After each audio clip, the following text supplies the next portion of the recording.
Сәлеметсіңдер ме балалар? Бүгін мен сендерге 119 сабақты түсіндіріп өтетін боламын. Менің арнама тіркеліп лайк басып кетуді ұмытпаңдар. Сонымен бүгінгі сабағымызды бастаймыз. Бүгінгі тақырыбымыз диаграмма. 119 сабақ. Бірінші есеп. Біз жемісті жақсы көреміз. Ол пайдалы өнім. Сурет пен пиктограммаға қара.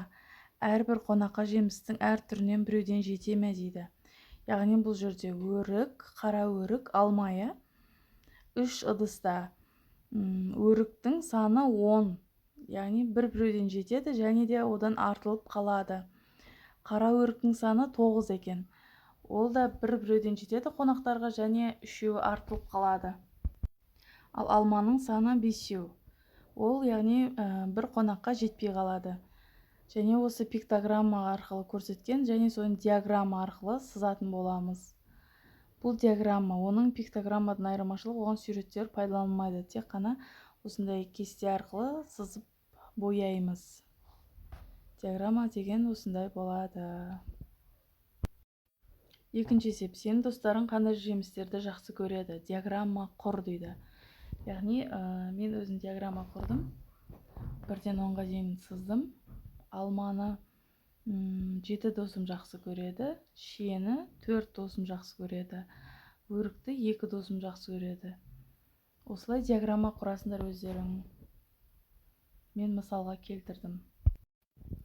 Үшінші есеп. Сұлба бойынша есептер құрастырып, оларды шығар.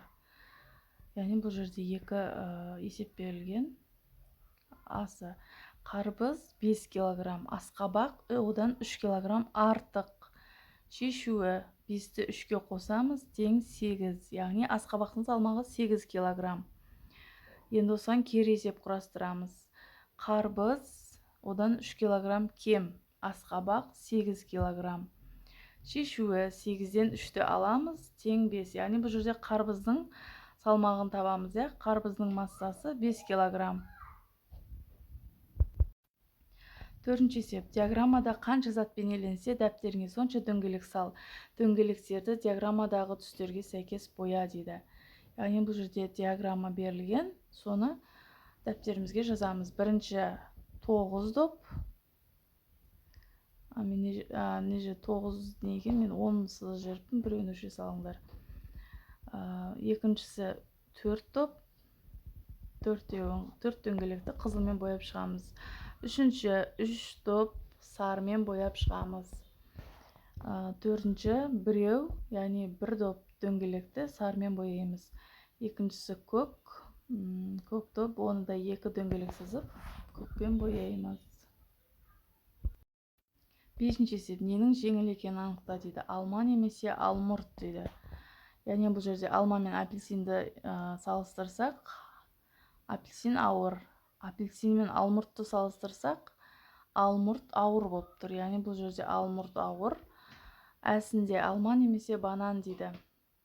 Бұл жерде алма мен алмұрт салыстырсақ, алмұрт ауыр.